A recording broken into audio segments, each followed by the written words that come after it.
ప్రజలు సోనియా గాంధీ, రాహుల్ గాంధీ యొక్క నాయకత్వంలో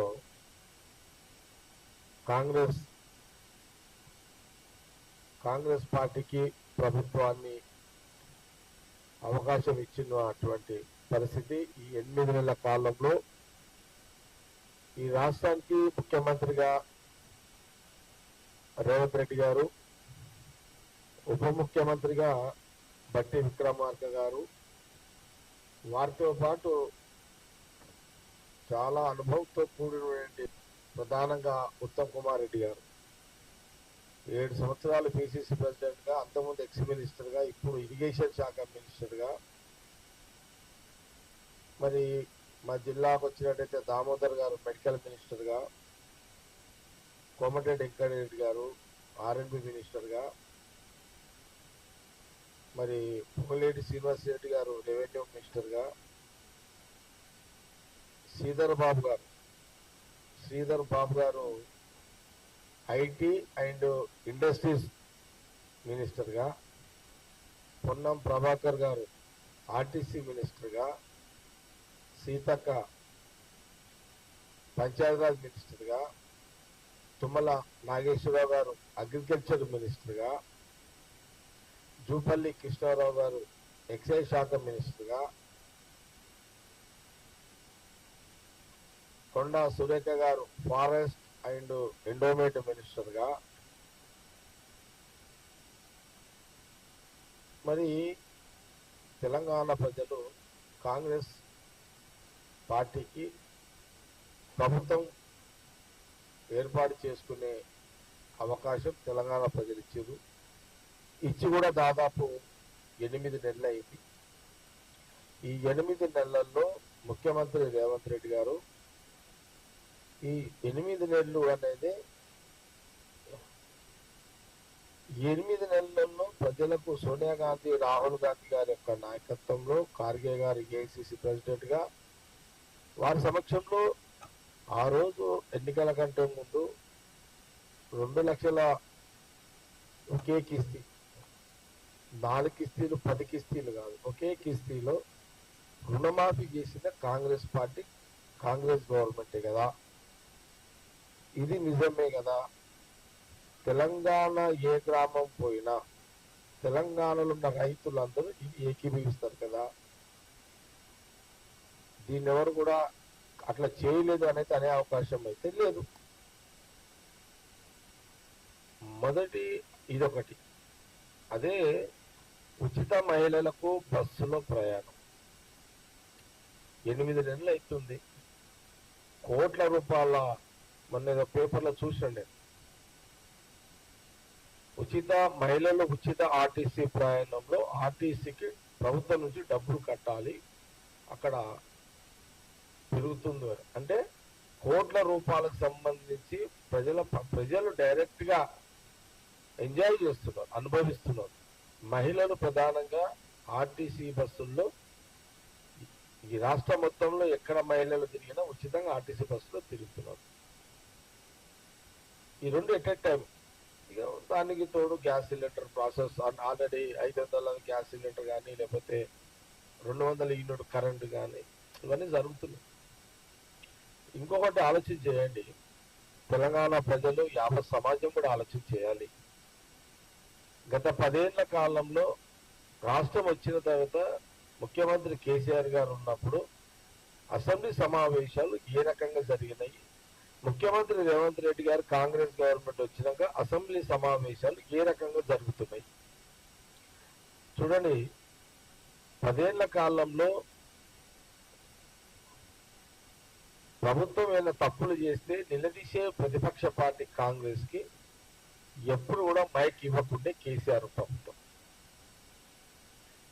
ఒక సందర్భంలో కోమటిరెడ్డి వెంకటరెడ్డి గారు అండ్ సంపత్ ఎమ్మెల్యే ఇద్దరు ప్రజల పక్షాన కాంగ్రెస్ పార్టీ అపోజిషన్ పార్టీ ఎమ్మెల్యేలుగా వారు అసెంబ్లీలో గలమెత్తితే మైకులు కట్ చేయడము, దాని తర్వాత వారు అసెంబ్లీకి రాకుండానే టోటల్ గా సస్పెండ్ చేయడం జరిగింది.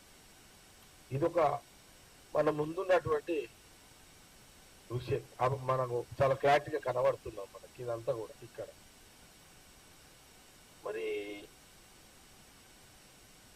మొన్న చూడండి, మనము ఈ 8 నెలల కాలంలోనే మనం ఎన్నిసార్లు అసెంబ్లీ సమావేశాలు, మొన్న 10 రోజులు కాక అంతకుముందు 2 సార్లు, అంటే 3 సార్లు ఇప్పటికీ ప్రమాణ స్వీకారం ఒకసారి, ఓటాన్ అకౌంట్ ఒకసారి, మొన్న బడ్జెట్ ఫుల్ బడ్జెట్ ఒకసారి. అంటే 8 నెలలే 3 సార్లు అసెంబ్లీ సమావేశాలు కంటిన్యూగా 1 మంత్ జరిగింది. అంటే ఒక నెల రోజులు, 8 నెలల నెల రోజులు మన అసెంబ్లీ సమావేశాలు ప్రజల కొరకు కాంగ్రెస్ పార్టీ ముఖ్యమంత్రి రేవంత్ రెడ్డి గారు అసెంబ్లీ సేవగా ఏర్పాటు చేశారు. ఎక్కడైనా ముఖ్యమంత్రి గారు రేవంత్ రెడ్డి గారు మాట్లాడినా, డిప్యూటీ సీఎం గారు మాట్లాడినా, లేకపోతే ఉత్తమ్ కుమార్ రెడ్డి గారు మాట్లాడినా, ఇక మినిస్టర్స్ ఎవరు మాట్లాడినా, అపోజిషన్ పార్టీకి సంబంధించిన కేసీఆర్ మాట్లాడినా, ఆయనైతే మొన్న ఒక్కసారి వచ్చిండు కేసీఆర్ గారు, కేటీఆర్ మాట్లాడినా లేదా హరీష్ రావు మాట్లాడినా, ఎవరు మాట్లాడినా వాళ్ళు ఫుల్ సమయం ఇచ్చారు కదా. అధికార పార్టీ కంటే ఎక్కువ సమయం ప్రతిపక్ష పార్టీకే ఇచ్చిండ్రు అని ఒక వార్త వచ్చింది. ఇది నిజమే కదా. అంటే ఇంత ప్రజాస్వామ్యాన్ని కాపాడుతూ పూర్తి స్వేచ్ఛనిస్తున్న ఈ కాంగ్రెస్ గవర్నమెంట్ మీద బీజేపీ, బీఆర్ఎస్ నిందలు చేస్తూనే ఉన్నారు. వాళ్ళు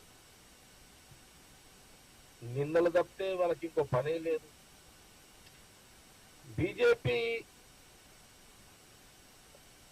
పార్టీకి సంబంధించిన ఎమ్మెల్యేలు కానివ్వండి, లేదా బీఆర్ఎస్ సంబంధించిన ఎమ్మెల్యేలు కానివ్వండి, ముఖ్యమంత్రి రేవంత్ రెడ్డి గారు చూడండి,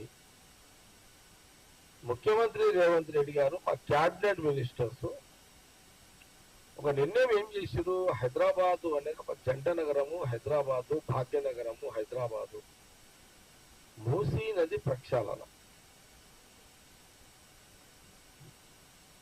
మూసీ నది ప్రక్షాళన చేయాలి, దానికి బడ్జెట్లో డబ్బులు కేటాయించారు, ఆ ప్రాంతం అంతా గ్రీనరీ చేయాలి, ఆ ప్రాంతం అంతా ఆ మురికినంతా తొలగించాలి, ఆ మూసీ నదిని ఆ మురికి యొక్క వ్యవస్థ నుంచి పక్కకు చెయ్యాలి అని ఒక ప్రాధాన్యత ముఖ్యమంత్రి రేవంత్ రెడ్డి గారు పెట్టుకోవడం జరిగింది. కాంగ్రెస్ గవర్నమెంట్ తీసుకున్న నిర్ణయం అది. అంటే దాని మీద విమర్శలు బీజేపీ, బీఆర్ఎస్. అంటే మూసీ నది ప్రక్షాళన అవినీతి, డబ్బుల కోసమే అంట. ఇప్పుడు మూసీ రివర్ మంచిగా చేస్తా అంటేనేమో డబ్బుల కోసం చేస్తున్నారంట, చెయ్యకపోతేనేమో మూసీ రివర్ గురించి, మూసీ నది గురించి పట్టించుకుంటే లేదంట. ఈ రెండు మీరే అంటే ఏం చేయాలి చెప్పండి. మూసీ నది గురించి ముఖ్యమంత్రి రేవంత్ రెడ్డి గారు పనులు ప్రారంభిస్తున్నట్టేనేమో ఇది మీరు పైసల కోసం చేస్తున్నారంట. ఒకవేళ మూసీ నది మంచిగా చేయకుండా ఊరుకుంటేనేమో మీరు మూసీ నది గురించి పట్టించుకుంటే లేదు అని అంటారు. బండి సంజయ్ గారు, మీకు కొంత స్పష్టత మీకున్నదా లేదా? మీరు ఒకటి స్పష్టత ఇవ్వండి. బీజేపీ బండి సంజయ్ గారు కానీ, కిషన్ రెడ్డి గారు కానీ ఒక తీర్మానం చేయండి. మేము కాంగ్రెస్ గవర్నమెంట్, ముఖ్యమంత్రి రేవంత్ రెడ్డి గారు, క్యాబినెట్ మినిస్టర్స్ మూసీ నదిని ప్రక్షాళన చేయాలి అని 1500 కోట్ల రూపాయలు దానికి కేటాయించడం జరిగింది. ఇది మీరేమో బదలాం చేస్తున్నారు. మీరు ఒక తీర్చేయండి. మేము ముఖ్యమంత్రి రేవంత్ రెడ్డి గారు మూసీ నది రిపేర్ చెయ్యాలా చేయొద్దా? మీరు చెయ్యొద్దని ఒక తీర్మానం చేసి మీడియాకు రిలీజ్ చేయండి.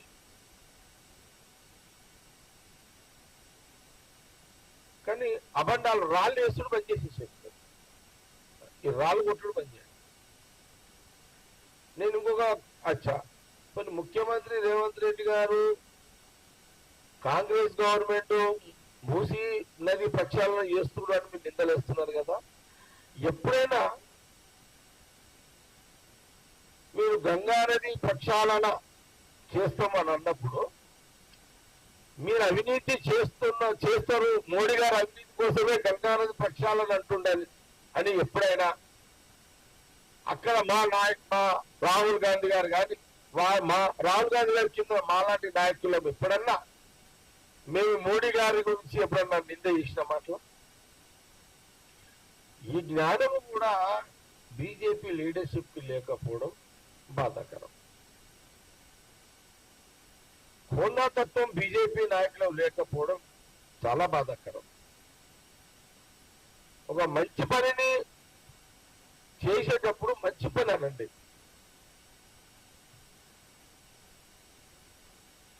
ఇక మీరు గంగా నదిలో మోడీ గారు అవినీతి చేసి ఉన్నారంటే మీరు ఒప్పుకుంటే దీని గురించి అప్పుడు మేము క్లారిటీ ఇచ్చేస్తున్నాం. ఇదొకటి. ఇప్పుడు చూడండి, 8 నెలల్లో నేను 2 రోజులు సెక్రటరీకి పోయినా. మొన్న అసెంబ్లీకి 2 రోజులు ఉన్నా, నేను పోయినా. 2 రోజులు సెక్రటరీకి పోయినా. నేను ఆ 2 రోజులు కూడా మా దామోదర్ రాజనరసింహ గారు, మా మినిస్టర్ గారు అసెంబ్లీకి పోదాంరా, నేను ఎమ్మెల్యే లేనన్నా బాగుండదు రాకపోతే అని అన్నా. ఏం కాదురా, సంగారెడ్డి మనకు మెదక్కు సిద్దిపేట మనము 3 జిల్లా పరిషత్ గెలవాలి ఈసారి, నువ్వు నడు సీఎం రేవంత్ రెడ్డి తోటి నరేందర్ తోటి మాట్లాడదప్ప టైం దొరికితే అని నన్ను బండి ఎక్కించుకొని అసెంబ్లీకి వచ్చాడు. నేను వచ్చినాక అక్కడ చూసినా కదా అసెంబ్లీలో, నేను గతంలో బీఆర్ఎస్ గవర్నమెంట్ ఉన్నప్పుడు నేను ఎమ్మెల్యేగా ఉన్నా కదా, అప్పటికి ఇప్పుడు వ్యత్యాసం చూసాను. అసలు మా మినిస్టర్స్ ఎవరి శాఖలలో వాళ్ళు ఎంత బిజీ ఉన్నారు. ఎందుకున్నారంటే ఇక్కడ ఈ కాంగ్రెస్ గవర్నమెంట్ లో ముఖ్యమంత్రి రేవంత్ రెడ్డి గారి పని సీఎం ఆయన పని ఆయన చేస్తున్నాడు, డిప్యూటీ సీఎం గా ఈయన పని ఈయన చేస్తున్నాడు బట్టి విక్రమార్క. ఉత్తమ్ కుమార్ రెడ్డి గారు ఇరిగేషన్ ఆయన పని చేస్తే అసలు మినిస్టర్లు అందరూ చూసిన అంతా కూడా అరే బయటో భాయ్ క్యా గడబడ కర్నే బయటకు అర్థమైందా? అసలు ఈ మినిస్టర్ ఎక్కడ చూసినా ఎవరు ఏ ప్రశ్న అడిగినా, ఏ అపోజిషన్ పార్టీ ప్రశ్న అడిగినా అసెంబ్లీలో హోందాగా ప్రవర్తించారు. హోందా తత్వం లేని అసెంబ్లీ సమావేశాలు ఎప్పుడు జరిగినాయినా అంటే 10 ఏళ్ల కాలంలో కేసీఆర్ గారు ముఖ్యమంత్రిగా ఉన్నప్పుడు. హోందా తత్వంగా నడుస్తున్న అసెంబ్లీ సమావేశాలు ఎప్పుడు రా అంటే కాంగ్రెస్ గవర్నమెంట్ సీఎం రేవంత్ రెడ్డి గారు కాలంలో. హోందాగా నీట్ గా ప్రశ్నలకు జవాబులకు ప్రశ్నలు, ప్రతిపక్షాలకు గొంతు, ఇంత సిస్టమేటిక్ గా అసెంబ్లీ సమావేశం జరిగింది.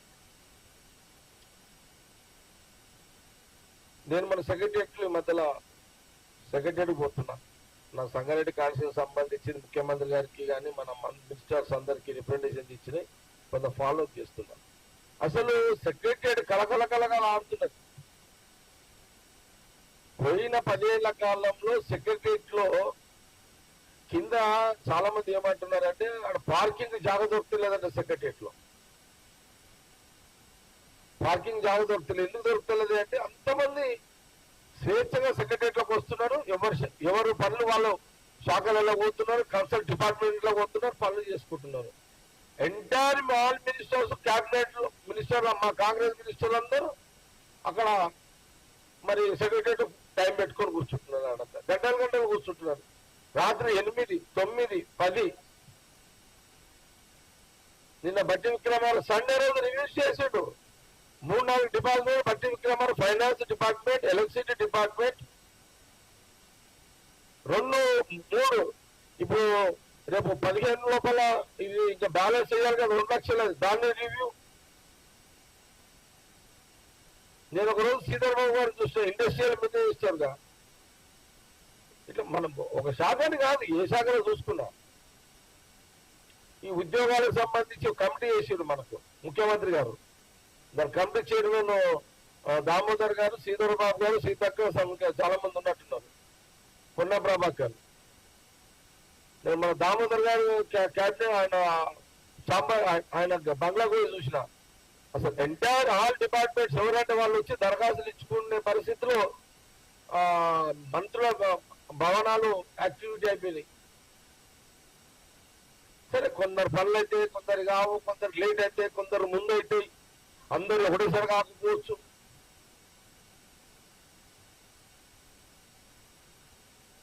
మొన్న అసెంబ్లీ సిఎల్పి అపోజిషన్ పార్టీ సిఎల్పిగా బట్టి విక్రమార్క మేము ఉన్నప్పుడు, టిఆర్ఎస్ గవర్నమెంట్ ఉన్నప్పుడు హోంగార్డులు 250 మందిని, అంటే ఎప్పుడు వాళ్ళు కేసీఆర్ తీసింది కదా, ఎప్పుడు తీసారు 250 హోంగార్డులను మనం అపోజిషన్ పార్టీ ఎమ్మెల్యేగా మాట్లాడినాం. బట్టి గారు, మరి దీన్ని మనం రూలింగ్ వచ్చా 250 మందికి హోంగార్డులకు జాబ్లు ఎక్కియండి అని మళ్ళా బట్టి గారితో ఎండార్స్మెంట్ ఇప్పించారు తీసుకుపోయి.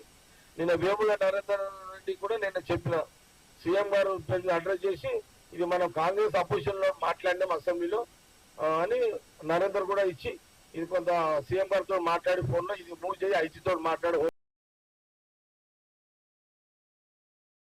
ఇంత.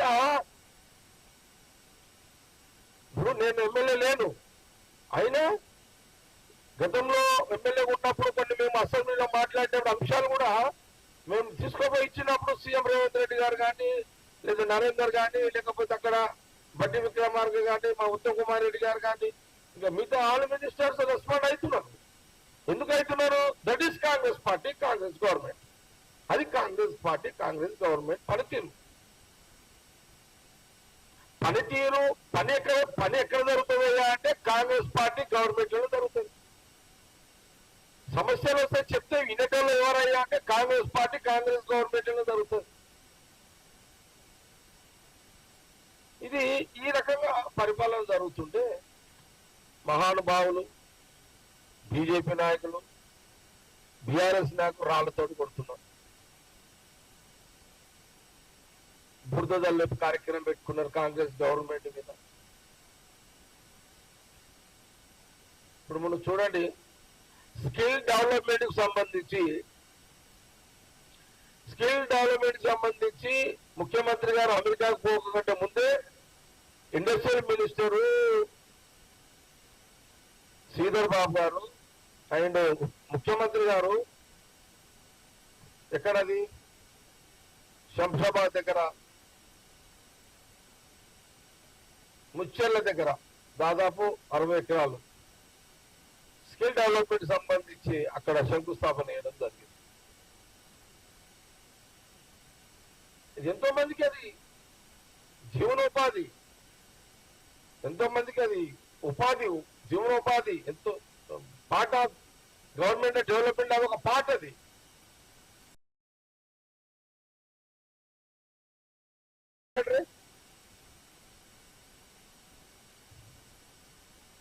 టైం వేస్ట్ చేస్తలేరు మా మంత్రులు, మా సీఎం గారు, డిప్యూటీ సీఎం గారు, మినిస్టర్స్ టైం వేస్ట్ చేస్తలేరు.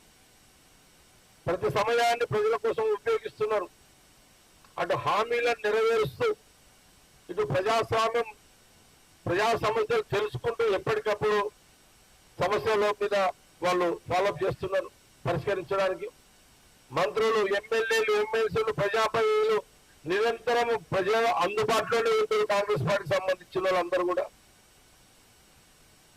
గతంలో ఎన్నడూ లేని విధంగా అసెంబ్లీ సమావేశాలు అత్యంత ప్రజాస్వామ్య పద్ధతిలో జరిగినాయి. కలెక్టర్లు, ఎస్పీలు, ముఖ్యమంత్రి సమావేశాలు నిర్వహించే కేసెస్, సమస్యలు తెలుసుకొని ఎప్పటికప్పుడు పరిష్కరిస్తున్నారు వాళ్ళందరూ కూడా.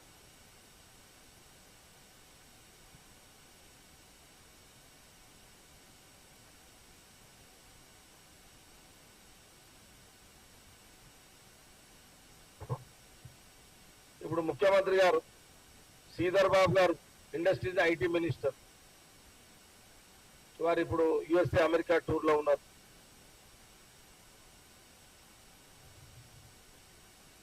ఇప్పుడు మనం రోజు ఛానల్స్ లో, పేపర్లో చూస్తున్నాం. ఏ రోజుకి ఆ రోజు ముఖ్యమంత్రి రేవంత్ రెడ్డి గారు, అట్లాగే శ్రీధర్ బాబు గారు, industry IT minister Sridhar Babu గారు అనేక కంపెనీలతోటి వారు సంప్రదింపులు చేసి తెలంగాణ ప్రాంతానికి పెట్టుబడులు రావాలి, మీరు రావాలి, ప్రభుత్వ కాంగ్రెస్ గవర్నమెంట్ పరంగా మీకు అన్ని ఫెసిలిటీస్ ఇస్తాము, మీరు మా తెలంగాణ హైదరాబాద్కి రావాలి అని వారు అనేక కంపెనీలతో వారు మాట్లాడడం, ఇండస్ట్రీతో మాట్లాడడం, ఐటీ సెక్టర్తో మాట్లాడడం.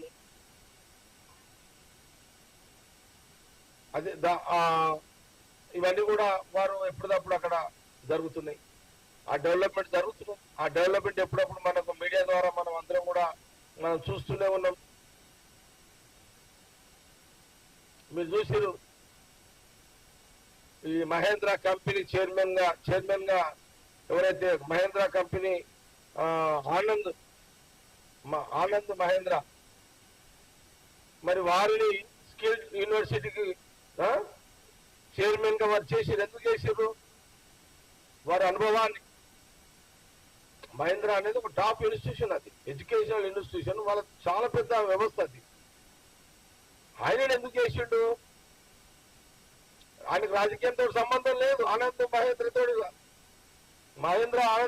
ఆనంద్ మహేంద్ర అనే ఒక ప్రముఖ వ్యక్తి, ఒక ప్రముఖ పారిశ్రామికవేత్త, మా పార్టీకి సంబంధం లేదు. అయినా ఈ తెలంగాణకు యువతకు ఉపయోగపడాలి, తెలంగాణ ఎడ్యుకేషనల్ పరంగా కానీ లేదా తెలంగాణ ప్రాంతంలో యువకులకు ఉద్యోగ అవకాశంలో ఏ రకంగా వారి సేవలు తీసుకోవాలి, వారికి ఉన్న అనుభవాన్ని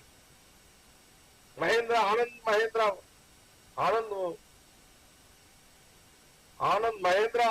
మహేంద్ర వారి యొక్క అనుభవాలను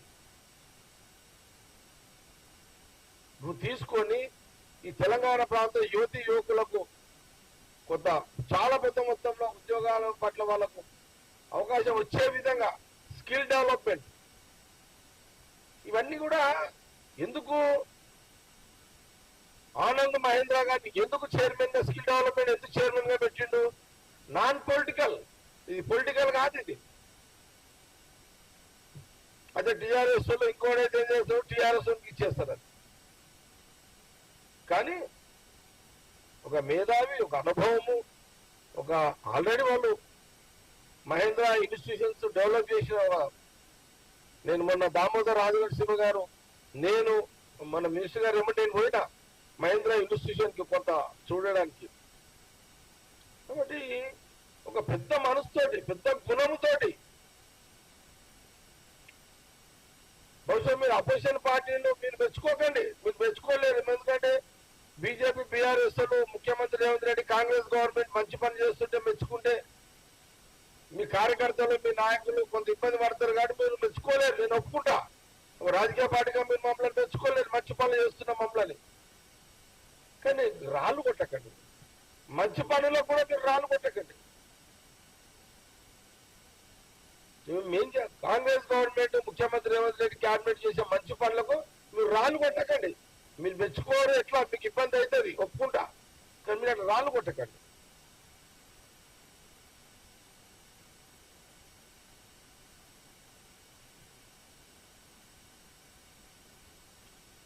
ఇప్పుడు అమెరికాలో ముఖ్యమంత్రి రేవంత్ రెడ్డి గారు, శ్రీధర్ బాబు గారు ఐటీ ఇండస్ట్రీ మినిస్టర్ గా వారు పని చేస్తున్న పని ఇదే కదా. ఈ 10 రోజులు అమెరికా టూర్ పెట్టుకున్నారు అంటే అనేక మంది ఇండస్ట్రియల్స్ సంబంధించిన ఐటీకి అందరినీ కూడా తెలంగాణ గడ్డకు, హైదరాబాద్ గడ్డ మీదకి, ఈ ప్రాంతానికి పెట్టుబడి వచ్చే దాంట్లోనే వాళ్ళు పనిచేస్తున్నారు.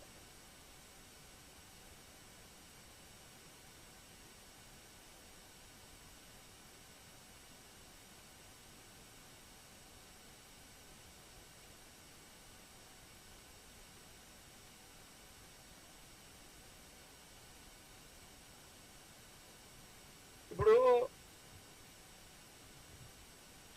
బీజేపీ నాయకులు మీరు కోతలు కోసుడు ఎక్కువ, పని చేస్తుంది తక్కువ. మీరంతా కోతల రైడ్ అయిపోయారు. మీరంతా కోతలంటే తెలుసు కదా, గప్పాలు కొట్టుడు, లేనిది ఉన్నట్టుగా మాట్లాడాడు కోతల రాయుడు. అది బీజేపీ చేస్తున్న పని. నేను 3-4 నెలల నుంచి అడుగుతున్నా కదా, బండి సంజయ్ గారు, కిషన్ రెడ్డి గారు, మీకున్నటువంటి 8 మంది ఎంపీలు ఉన్నారు కదా, మీరు మమ్మల్ని కాదు, మీకు మీరు ఒక పని చేయండి. గతంలో 3-4 నెలల సార్లు నేను ప్రెస్ మీట్ పెట్టినా, అయ్యారు.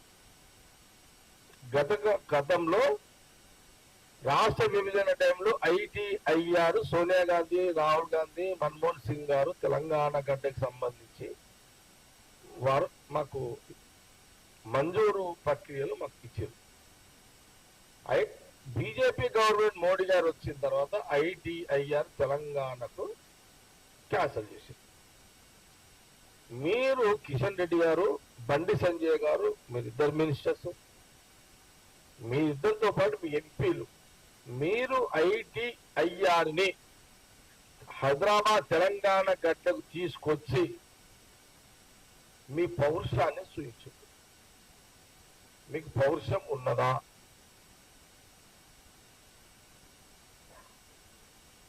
మీరు వీరులైతే, మీరు వీరులు అనిపించుకోవాలనుకుంటే, కొన్ని మేము చెప్తున్న మాటల కన్నా మీకు పౌరుషము వస్తే, మీకు పౌరుషము ఉంటే ఐటీఐఆర్ని హైదరాబాద్కు మంజూరు తీసుకొచ్చి ప్రధానమంత్రి గారితో కొబ్బరికాయ కొట్టిపోయింది. ఇదొక్కటి మీరు చేయాలి. చేసిన తర్వాత మేము ఎట్లా స్పందిస్తామో మీరు చూడండి. ఎట్లా మా ముఖ్యమంత్రి రేవంత్ రెడ్డి గారు, కాంగ్రెస్ గవర్నమెంట్ మంత్రులు ఎన్ని మంచి పనులు చేసినా మీకు మమ్మల్ని మంచి పనులు చేస్తున్నారని చెప్పే ధైర్యము మీకు లేదు, ఆ శక్తి మీకు లేదు. కానీ ఐటీఐఆర్ని మీరు తీసుకొచ్చి ప్రధానమంత్రి గారితో తెలంగాణ గడ్డ మీద హైదరాబాద్ లో కొబ్బరికాయ కొట్టిపోయి మా స్పందన ఏ రకంగా ఉంటుందనేది చూడండి.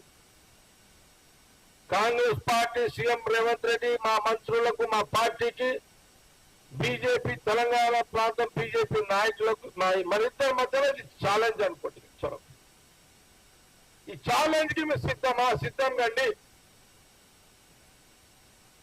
మనమిద్దరం ఇక్కడ పోటీ పడదాం. మిమ్మల్ని 2, 3, 10 అడుగుతలేము. ఇక ఐటీఐఆర్ని హైదరాబాద్ మోడీ గారిని తీసుకొచ్చి కొబ్బరికాయ కొట్టేయండి, మంజూరు చేసి.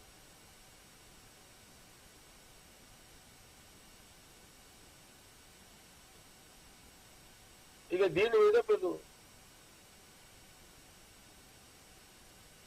మీ మగతనం మీద ఇక్కడ నిరూపించుకోండి.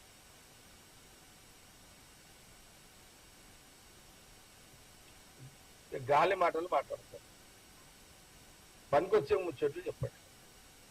తెలంగాణ ప్రజలకు, తెలంగాణ యువకులకు దీని మీద మాట్లాడండి.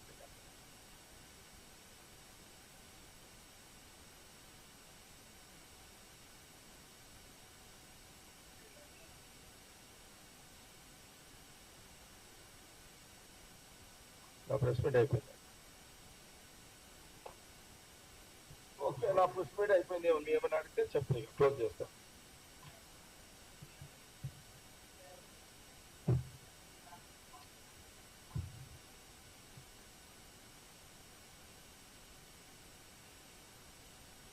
ఎవరు అడిగేది ఇది? కేటీఆర్ గారు ఏం అడిగేది ప్రతాప్? ఎవరైనా కానీ అంటే ఇప్పుడున్న సిచ్యువేషన్లో డిపిఆర్ అనే మాటకు అసలు కేటీఆర్ గారు మీరు చెప్పండి, దాని విలువ మీరు ఇచ్చిరా? ఎప్పుడన్నా అదే కాళేశ్వరానికి సంబంధించి మీరు డిపిఆర్ ఎప్పుడన్నా రిలీజ్ చేసిరా, చూయించిరా? డిపిఆర్ అనే ఒక ఆ పదము ఆ 10 ఏళ్లలో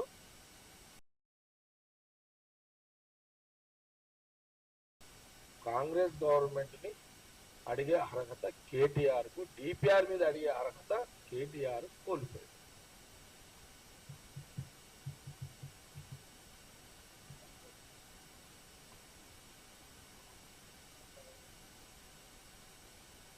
ఏది పార్టీలు మారినందుకు. ఇప్పుడు నేను ఇవన్నీ చెప్తే ఇప్పుడు మా మెయిన్ ప్రెస్ మీట్ డైవర్షన్ ఎందుకంటే ఇప్పుడు మా ముఖ్యమంత్రి శ్రీధర్ బాబు గారు, రేవంత్ రెడ్డి గారు, శ్రీధర్ బాబు గారు పాప అమెరికాలో రోజు రివ్యూ చేసి ఆడ ఈడ పైసలు ఎట్లా రావాలి, ఈడ ఎట్లా తెలంగాణ సుధరాయించాలి, వాళ్ళు ఆ టెన్షన్లో వాళ్ళు ఉంటే ఇక కేటీఆర్ వీళ్ళు సుప్రీంకు ఇవన్నీ మనకి ఎందుకు పంచాయతీ, తర్వాత మాట్లాడదాం, పొలిటికల్ తర్వాత మాట్లాడదాం, డెవలప్మెంట్ మీద ప్రశ్నలు అడగండి చెప్తాం.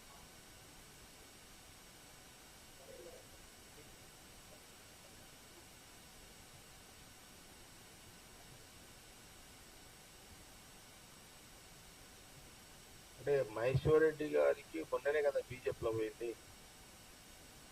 ఇప్పుడు ఆయన 10 అంటే ఇప్పుడు మొన్నదా మన కాంగ్రెస్ లో ఉండే కదా మహేశ్వర్ రెడ్డి, ఇప్పుడు సడన్ గా అక్కడికి పోయాడు.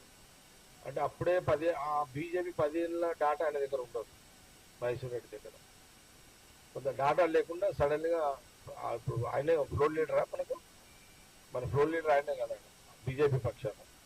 కాబట్టి ఆయన ఒక అపోజిషన్ పార్టీ లీడర్గా ఏదో అడగాలి కాబట్టి అడుగుతున్నాడు. బెటర్ మళ్ళొకసారి ఆయన సబ్జెక్ట్ స్టడీ చేసుకొని వస్తే కొంత ఆయన బెటర్ అపోజిషన్ లీడర్ బీజేపీ అనిపించుకునే ప్రయత్నం చేస్తాడేమో అని అనుకుంటున్నాను. కొంత సబ్జెక్ట్ తోటి వస్తే బెటర్ కొంత. అంటే మా దగ్గర యోధులు ఉన్నారు అక్కడ. నువ్వు అంటున్నావు కదా బీజేపీ మహేశ్వర్ రెడ్డి అడిగితే 10 లక్షలు 10 లక్షలు పిల్లల పరిష్కారం కదా, ఏ 10 లక్షలు ఏం కదా, 10 లక్షలు ఈడికి దేంతో వాళ్ళు ఏమది, అది పెద్ద ఇష్యూ కాదు. చూద్దాం మళ్ళీ sir Maheshwar Reddy statement.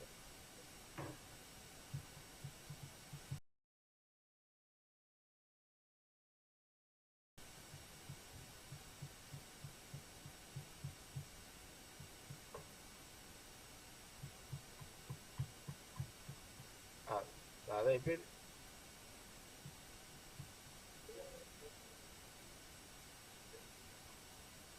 Political వద్దు, ఎందుకంటే పొలిటికల్ ప్రశ్నలు మన మీతోటి ఎందుకు అడగొద్దు అంటుందంటే రుణమాఫీ మీద అడగచ్చు.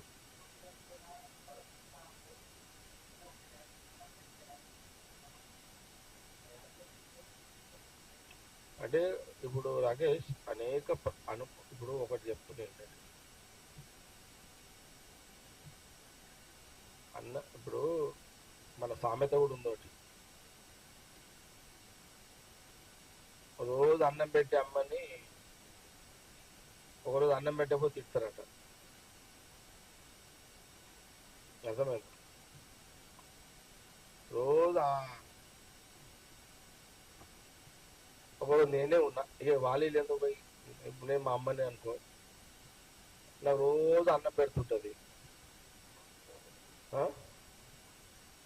ఒకరోజు టైం సెట్ కాక అన్నం పెట్టలేదు అమ్మ, నాకు కడుపులో ఆకలి అవుతుంటుంది ఆ టైంకి. అంటే ఇక నేను ఆ టైంకి అన్నం పెట్టకపోతే నాకే కోపం వస్తుంది, రైట్ నీ అమ్మ అన్నం పెట్టలేదు ఈరోజు, ఆ రోజు ఇంకొక అమ్మ వచ్చి పెడుతుంది. అర్థమైంది? అంటే నిన్నటిదాకా పెట్టిన అమ్మనేమో నిశ్చూర్కం అయిపోయా, ఆ గంట పొద్దుకు వచ్చి అన్నం పెట్టిన అమ్మనేమో మళ్ళీ దేవత అయిపోయా. అర్థమైందా? ఇక మాకు కూడా ఇక మేము ఏం చెప్పాలి, ఇక 10 ఏళ్ళు 10 కిస్తీలు పెట్టిన ముఖ్యమంత్రి కేసీఆర్ ఏమో ఏమనకపోతుంది.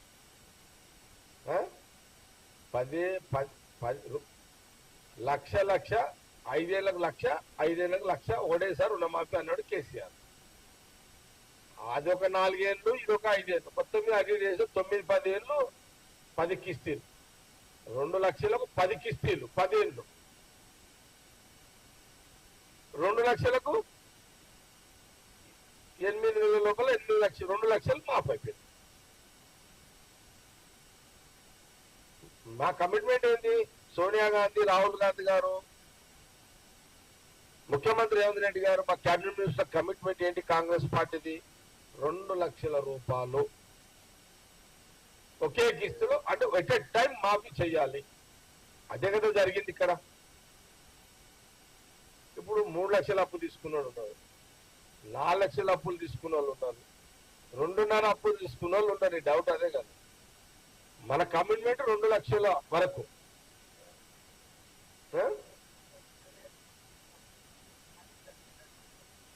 2 లక్షలు అవుతున్నాయి కదా. నేనేమంటున్నా అంటే మీరు అడిగే ప్రశ్నలు, వాళ్ళు చెప్పే ప్రశ్నలు, మీరు వినే ప్రశ్నలు, మీరు వినేటి అన్ని కూడా కొంత కన్ఫ్యూజ్ ఉన్నాయి. ఇవన్నీ కన్ఫ్యూజ్ ఉన్నాయి కూడా బట్టి విక్రమార్క గారు విని దాన్ని ఎట్లా చేయాలో చేస్తుంది. ఏం ఏం టెన్షన్ ఏం అవసరం మేడం, అవసరం లేదు. అది ఏమైందంటే 10 ఏళ్ళు బూజు పట్టిపోయింది. ఏది ఈ ఈ ఈ రైతు రుణమాఫీ ఆ స్కీము ఫైల్స్ అన్ని బూజు పట్టిపోయినాయి మొత్తం. 10 ఏళ్ళకి బీఆర్ఎస్ గవర్నమెంట్ లో బూజు పట్టి ఆ స్కీమ్ ఉంది. ఇప్పుడు మా బట్టి విక్రమార్ ఫైనాన్స్ మినిస్టర్ అవన్నీ తీసి కడిగి చేసేసరికి ఈ ప్రశ్నలన్నీ వస్తున్నాయి మాకు. అది ప్రాబ్లం. అది ఇప్పుడు అక్కడ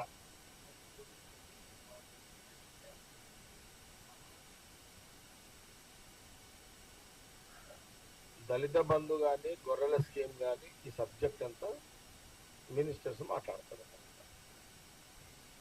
అంతే కదా.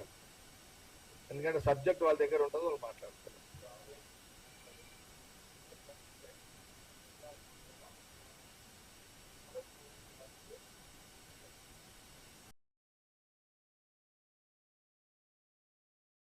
అంటే ఆయన అసలు ఆయన ప్రశాంత్ రెడ్డి నోబుల్ బహుమతి కాంగ్రెస్ లో అసలు నోబుల్ బహుమతి అంటే ఏంటిది? అది అంటే మంచిదే కదా. ఆ నోబుల్ అది ఎందుకు వస్తుంది నాకు తెలియదు మళ్ళీ. అంటే నోబుల్ బహుమతి అనే దాని వాల్యూ ఉందా? మరి అంతా దాన్ని ఎందుకు కొని చేస్తున్నాడు ప్రశాంత్ రెడ్డి? ఆ అవార్డుని ఎందుకు కొని చేస్తున్నాడు ఆయన?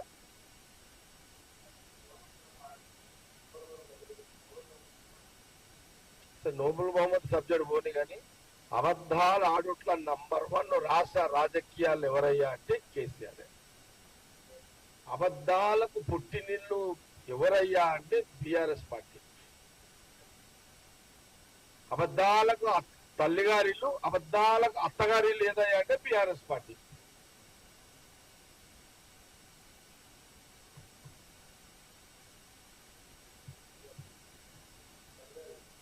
అబద్ధాలకు తల్లిగారిల్లు, అబద్ధాలకు అత్తగారిల్లు ఏదయ్యా అంటే బీఆర్ఎస్ పార్టీ, కేసీఆర్ ఫ్యామిలీ.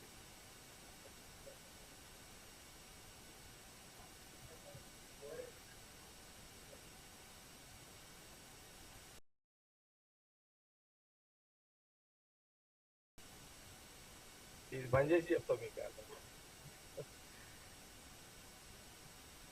కదా.